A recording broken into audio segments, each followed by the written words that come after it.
Hello everybody, this is my 20th review of films to come out in 2025. Today I'm talking about Friendship, and I have a story to tell about this movie. I go to USC Film School, and sometimes we do screenings for movies, so I went to the screening for Friendship. I brought my girlfriend. We were trying to find two seats that were next to each other so we could watch the movie together, but it was super crowded. And then I saw a group of like 4 guys, and they had seats available on both sides of them. So I said, hey, would you guys mind scooting over so we could sit next to each other? And they said, sorry, someone is already sitting here. We've found a place in front of them. And then when the movie ended, they said, stay for a Q&A with the director. And I turned around, and the guy I asked to scoot over for me was the director of the movie. So I thought that was funny that I asked the director to scoot over for his own movie. But anyways, Friendship is a movie directed by Andrew DeYoung. I don't know him enough to recognize him by face, but I do recognize some of his work. He was the director of Pen 15. And he said at the Q&A something that I thought was very interesting, which was that his dream leaving film school was to make movies that combined elements of Terrence Malick and Tim and Eric. In my opinion, that is an awesome vision, and I'm very excited to see him pursue that vision because I think that really appeals to me. This movie also stars Tim Robinson and Paul Rudd. So anyways, what did I think of Friendship? Would I recommend Friendship? I definitely would. I really enjoyed this movie. This is a genuinely hilarious modern comedy that uses Tim Robinson and Paul Rudd in the best ways possible. If you are a fan of either of these actors, this is a must-see movie for you because they are great in it. One other thing that the director said at the Q&A that I thought was interesting was that he wasn't agreeing with critics who compared this to Tim Robinson's show, I Think You Should Leave. Which is very strange to me because this movie felt a lot like that show. The tone of the movie isn't exactly the same, but it's not that far off, and I would say with a lot of certainty that if you're a fan of that show, you will probably really enjoy this movie. A large portion of this movie is Tim Robinson acting socially oblivious in like office space environments, which is also a large portion of the show. There are a lot of elements of this movie I really admired. There are some memorable shots, some unique story beats that I think are far elevated above most Hollywood comedies. I like the way music was used. There's a scene where psychedelics are used, and the music that they use in the scene before punctuated the dialogue in a really funny way to me. The mix of genres worked really well. This movie is not just a comedy, it's also a drama, and there's also a little bit of horror, I'd say. But I have to say, Tim Robinson is the best part of this movie. He steals the show so much that this is kind of just the Tim Robinson movie in my mind.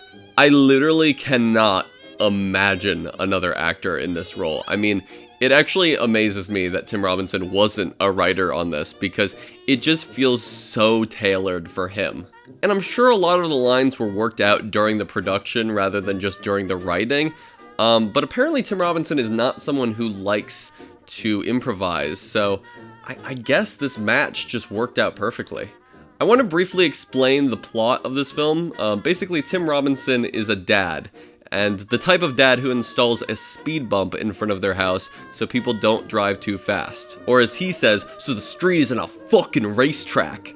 And that's one of the least weird things about him. We can also tell his marriage isn't doing very well, but then he makes friends with a neighbor played by Paul Rudd, who is designed to be everything Tim Robinson's character finds cool. He's got a cool mustache, he plays in a band, and he's also a weatherman.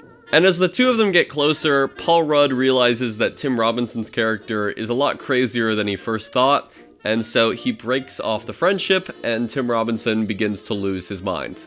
I love a story about adult male friendships, and I think the way this movie captures it is awkward in a really funny, realistic way.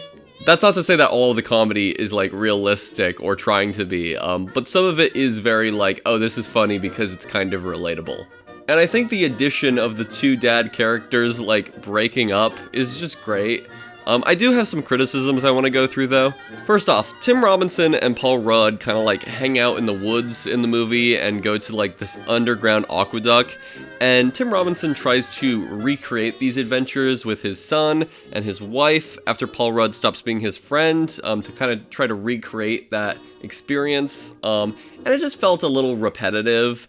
We were basically just watching Tim Robinson do the exact same thing in the exact same place with someone who doesn't think it's as cool, and you know where it's going from the start. The biggest criticism for me, though, is that I didn't feel like the movie was escalating in a great way. One thing would lead to another. Things are well set up and have good payoffs, but I wanted everything to kind of build on each other, not just follow each other. And like it makes sense the way everything follows each other, but I really just wanted it to build up to like a grand climactic ending, and I just didn't feel like the movie escalated in a way that was like increasing the stress as it went on. That's what I wanted. But still, I mean, the ending is great, and I just wish we got there in a slightly different way.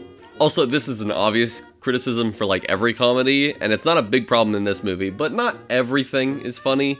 In particular, Tim Robinson has like a son character in this movie, and most of the scenes with him just kind of felt a little cliche and a little unfitting. The son does have an incredible introduction that I thought was really funny, but most of that fell on Tim Robinson's reaction to that introduction. But anyways, I just wasn't really crazy about the son's inclusion in the movie. I didn't really see the point behind it. There's also like a party scene that kind of just felt like it was an excuse to have some cameos in the movie, and there's one with like a fireman who goes up to Tim Robinson's wife, and it just felt distracting to me. I don't know who the actor is, I think he's a comedian, but yeah, I don't know, it just kind of felt like it was an obvious cameo. However, there's a cameo before that with Connor O'Malley, who, I love him. He's my guy. I think he's so funny, and his scene in this movie is just so funny. It constantly made me laugh whenever he was on screen, and he's clearly the only actor who gets close to making Tim Robinson break character and laugh. If you don't know who Connor O'Malley is, he has a great YouTube channel with 2 feature films you can watch for free, Rap World and The Mask. Actually, I don't know if The Mask is really a feature, it's like 30 minutes, but they're great, you should check them out. He's also collaborated with Tim Robinson before, and I think you should leave, but anyway, that's about all I want to say about it. I don't really want to spoil the comedy and spoil the jokes and talk about those, because I think you guys should check them out. They're very funny for the most part, and yeah, I'm just a big fan of the people involved in this movie. I think it's the best comedy of the year by far so far, so please check this out, please support it. I really want it to do well. I'm gonna give Friendship a 3.5 stars out of 5. I would definitely be down to watch this again, especially with the right group of people. Tomorrow, I will post a review for Snow White. This stars Rachel Zegler and Gal Gadot and is directed by Mark Webb, so please subscribe to stay tuned for that. In the description, I will put a link to my Letterboxd list of all of the movies I've seen of 2025 so far. Here is the ranking so far, and there is Friendship at number 2. There should also be a link to my playlist of all of my 2025 film reviews. You can also find that on my channel page and on the left side of your screen. Thank you for watching. Comments and likes are very much appreciated. They help boost me in the algorithm. That's all I have to say. See ya.